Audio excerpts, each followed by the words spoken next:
आणि ह्याला भीमथडी असं ह्याला म्हणतात। आता 5 महिन्याचा आहे। भीमथडीच्या तटानाया यमुनेचे पाणी बाजा। बरं मंडळी नमस्कार। एक म्हणजे तुमच्या सगळ्यांचा दिवस कसा काय चाललाय? सगुणाबागेत ठीक चाललंय का सगळं? सगळ्यांचं जेवण वगैरे झालं व्यवस्थित? ओके। मी परत म्हणजे चंदन भडसावळे तुम्हाला म्हणजे मी आहे इकडे, माझी बायको इकडे, आरती आहे इकडे, आभा आणि रमा आम्ही सगळेजण आहोत आणि आमची सगळी मंडळी म्हणजे आमचे सगळे नितेश आणि नितेशची सगळी टीम तुमच्याबरोबर सकाळपासून होतेच, पण आम्ही सगळेजण घरातनं तुमचं सगळ्यांचं परत एकदा स्वागत करतो सगुणाबागेमध्ये। तर आपल्या या सगुणाबागेच्या इतिहासामध्ये हे एक अत्यंत महत्त्वाचा आजचा दिवस आहे। आज सकाळीच म्हणजे आपल्याकडे तुम्ही जर का बघितलं असेल तर आपलं हे सगळं कृषी पर्यटन केंद्र आहे आणि आपल्या या कृषी पर्यटन केंद्रामध्ये ग्रामीण भाग, ग्रामीण संस्कृती किंवा महाराष्ट्राच्या कोकणाचा भाग म्हणजे हा कोकण आहे, तर कोकणाशी संबंधित वेगवेगळ्या गोष्टी इकडे असतात। तुम्हाला सगळ्यांना कल्पना असेल की आपला महाराष्ट्र आपल्या देशासाठी किती महत्त्वाचं एक राज्य आहे आणि गेल्या अनेकशे वर्षांपासून आपण किती महत्त्वाचं सगळं काम करत आहोत। की छत्रपती शिवाजी महाराजांपासूनचा जो आपला एक अत्यंत ठळक असा जो आपला इतिहास जो आहे, त्या इतिहासामधलं एक सगळ्यात महत्त्वाचं, जसा माणूस महत्त्वाचा, जसं स्वतः महाराज महत्त्वाचे किंवा त्यांचे मावळे महत्त्वाचे, तसेच त्यांच्याबरोबर काम करणारे त्यांचे प्राणीही सुद्धा तेवढेच महत्त्वाचे। ह्या आपल्या इतिहासामध्ये जे एक महत्त्वाचा प्राणी म्हणजे घोडा, आणि घोडे हे बरेच असतात आपल्या इकडे सगुणाबागेमध्ये साधारणपणे आता 15 वर्षापासून 15 ते 20 वर्षापासून स्वतःचे घोडे आहेत आणि हे सर्व घोडे हे आपले देशी जमातीचे असतात। पण हे जे घोडे आत्तापर्यंतचे जे आपल्याकडे आहेत हे राजस्थानी किंवा पंजाबी अशा ब्रीडचे मिक्स होते। पण हा जो तुम्हाला इकडे पाठीमागे जो घोडा दिसतोय हा अत्यंत विशेष आणि ह्याला भीमथडी असं ह्याला म्हणतात। तुमच्यापैकी कोणी भीमथडी हे नाव ऐकलंय का? जय जय महाराष्ट्र माझा त्या गाण्यामध्ये अत्यंत बरोबर।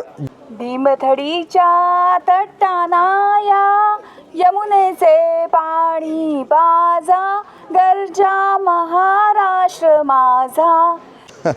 वा, टाळ्या टाळ्या म्हणजे किती छान त्यांनी बघा पटकन हे गाणं म्हणालं की भीमथडीचे जे तट्टे म्हणजे तट्टू, ज्याला आपण तट्टू म्हणू शकतो, पण भीमथडीचे ज्या तटानायात यमुनेचे पाणी पाजा आणि गरजा महाराष्ट्र माझा, जय जय महाराष्ट्र माझा, तर तेच हे भीमथडीचे घोडे म्हणजे त्याला आपण टट्टू म्हणू शकतो किंवा घोडा म्हणू शकतो, पण हे जे आहेत हे क्रॉस ब्रीड आहेत। ह्याचं म्हणजे मराठ्यांचं जे सैन्य होतं त्यांनी साधारणपणे 17व्या-18व्या शतकामध्ये हे घोडे म्हणजे मला वाटतं 16व्या ते 17व्या शतकामध्ये हे घोडे ब्रीड करायला सुरुवात केली असेल आणि ह्या घोड्यांचे जे ब्रीडिंग आहे हे टर्किश घोडे, अरबी घोडे, एक टर्किश, अरबी आणि आपले महाराष्ट्रामधले काही तट्टूंचा प्रकार, जे छोटे खुजे प्रकारचे घोडे होते त्यांचा प्रकार करून त्यांच्या सगळ्यांचं मिश्रण करून हे भीमथडी नावाचे हे घोडे बनवलेले आहेत।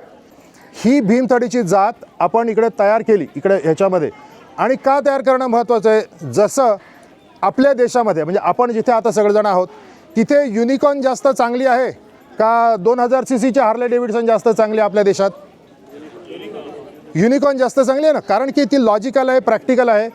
आपल्याकडे ज्या आपल्या देशामध्ये आणि युद्ध करणं म्हणजे आपण कुठच्या तरी प्राण्यावर बसलोय आणि आपण जंगलामध्ये कुठेतरी डोंगरावर कपाऱ्यांमध्ये हातामध्ये काहीतरी घेऊन आपण युद्ध करतोय, तर त्याच्यासाठी आपला प्राणी जो आहे तो आपला खूप महत्त्वाचा प्राणी असायला पाहिजे। तेच काम ह्या घोड्याने केलं। तुम्हाला आता हा जो घोडा आहे हा घोडा आत्ता 5 महिन्याचा आहे। ह्याचं आत्ताच आपण त्याला त्याच्या आईचं दुधापासून बाजूला करून म्हणजे 5 महिन्याला आपण त्याला करतो बाजूला आणि आपण त्याला इकडे आणलेला आहे। बंदार फणसे नावाचे एक आपले जवळचे एकदम मित्र आहेत, त्यांनी तो आभा आणि रमासाठी इकडे दिलेला आहे। ह्या आभा आणि रमा माझ्या ज्या मुली आहेत त्या त्यांना हॉर्स रायडिंगची आवड आहे, त्यांच्यासाठी त्यांनी दिलेला आहे। ऑफकोर्स तो आपल्या सगळ्यांसाठी पण असणार आहे, पण मला असं सांगायचं आहे की हा जो त्याचं कन्झर्वेशनचं काम खूप महत्त्वाचं आहे। भीमथडी घोडा आणि त्याची जात जी आहे ती पूर्णपणे ती जातच नाही मुळे असं अगदी आपल्या इतिहासातनं ब्रिटिशांच्या काळामध्ये ते सगळं बंद करण्यात आलं। तर मला तुम्हाला त्यांचं महत्त्व सांगायचं होतं। प्रत्येक गोष्टीचं महत्त्व असतं। जसे ते जे बैल आहेत आपले ते खिलार जातीचे, ते आपल्या महाराष्ट्रातले बैल आहेत आणि त्याच्यामुळे ते कुठेही त्यांना बिना रोगट ते इकडे राहू शकतात। तसं भीमथडी स्टॅमिना आणि ॲज वेल ॲज ॲजिलिटी आणि ॲजिलिटीच्या बरोबर बॅलन्स, ह्या सगळ्या गोष्टींच्या क्वालिटी ह्या मे बी आपल्या बाकीच्या घोड्यांमध्ये नाही आहेत, पण त्या सगळ्या क्वालिटी ह्याच्यामध्ये आहेत आणि त्याच्यासाठीच ह्या घोड्याची ब्रीड बनवली गेली आणि त्याला भीमथडी असं म्हणतात. पुण्याच्या इकडे भीमा नदी जी आहे त्या भीमा नदीच्या खोऱ्यामध्ये ह्याचं सगळ्यात चांगलं जे बीज आहे, जे सगळ्यात चांगली जी ब्रीड आहे ती त्यावेळेला तयार व्हायची आणि त्याच्यानंतर मग ती वेगवेगळ्या ठिकाणी म्हणजे साधारणपणे सगळ्यात पहिला जो प्रयोग झाला त्यावेळेला 500 ते 600 वेगवेगळ्या घोड्यांवरती त्यांचं मिश्रण करून त्यांची ही जात बनवली गेली. आता हा त्याच्या प्युअर ब्रीडमधला आहे. आता आपण आरती तू त्याचा आता पूजा कर, आपण त्याची आता पूजा करू. आणि तुम्हाला सगळ्यांना कल्पना असेल की आपल्या सगळ्यांना तुम्हाला सगळ्यांना समजतं का ह्याचं महत्त्व की हे किती महत्त्वाचे होते. ज्या प्रकारे आता उदाहरणार्थ आपल्या आर्मीच्या हातामध्ये आता कोणची बंदूक असायला पाहिजे हे महत्त्वाचं आहे का आपल्यासाठी? का नाही? ते आपल्यासाठी महत्त्वाचं नाही, ते बॉर्डरवरती येत आणि आपण असं नाही ना. आपल्याला ते डायरेक्टली अफेक्ट करतं का आपल्या आर्मीच्या हातात कोणची बंदूक आहे किंवा कोणचे ते गाडी चालवतं वगैरे? महत्त्वाचं आहे ना आपल्यासाठी. जिप्सी गाडी तुम्हाला माहिती असेल सगळ्यांना, जिप्सी गाडी ती आर्मीची गाडी होती आणि ती अजूनही लोकांना फार अगदी क्रेज आहे त्या गाडीचं.